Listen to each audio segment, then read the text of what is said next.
Hi guys, and welcome to today's tutorial. In today's tutorial we're going to look at the junior certificate part of forms of a business. And we're going to look at a sole trader.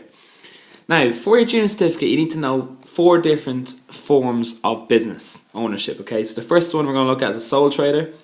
Then you've got a private limited company, which is known as an LTD company. Then you've got a cooperative, and you've got a state ownership. Okay, so there are 4 different types of ownership businesses that we're going to look at. And we're going to look at, in today's tutorial, we're going to look at the first one, which is a sole trader. And you need to know what it is and how you set it up and the advantages and disadvantages.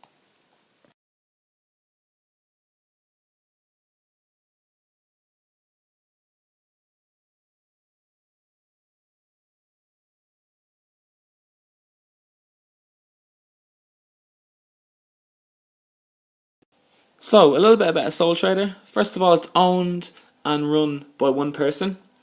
A sole trader is very easy to set up. All you have to do is register the business name and register for income tax with the revenue.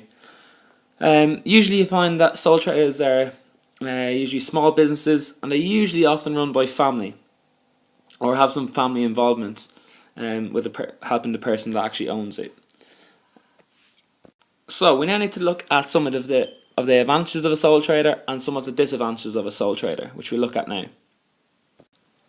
Some of the advantages are as follows. It's very easy to set up. There's very few regulations that you have to go through in order to set up to become a sole trader. As the owner, you've got full control of the business. You can decide whatever direction you want to lead the business in. You get to keep all the profits. You got a lot of privacy because you don't have to publicize your financial accounts at the end of the year. You can just keep them to yourself, and you make all the decisions yourself. So you get to decide completely what you want to do with your business. So some of the disadvantages of being a sole trader, one of the biggest ones is that you've got unlimited liability. So if the business goes bankrupt and there's still some outstanding debts, well then the owner of the business will be held accountable, and they will have to pay it off until they pay off all of the debts that they owe. So the person's belongings can be taken, such as their house, their car, and be sold in order to pay off the debt that they owe.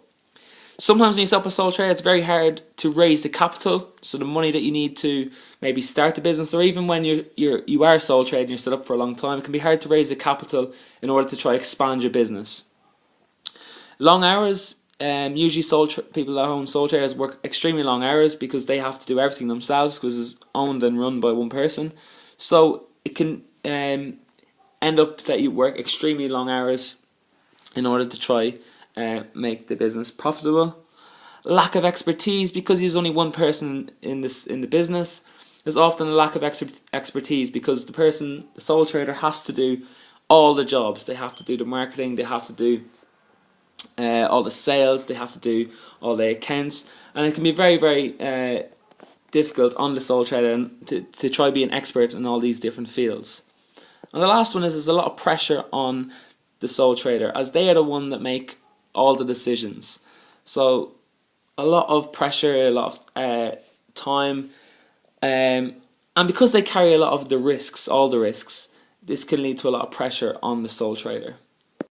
Okay, so that's it for the end of today's tutorial, where we looked at a sole trader and we looked at how it's formed and the advantages and disadvantages. Like I said, for the junior certificate business exam, you need to know 4 different forms of business ownership. So you need a sole trader, private limited company, cooperative, and state-owned companies. Okay, so if you want to look at the other ones, you can check out my other videos. Thanks, guys.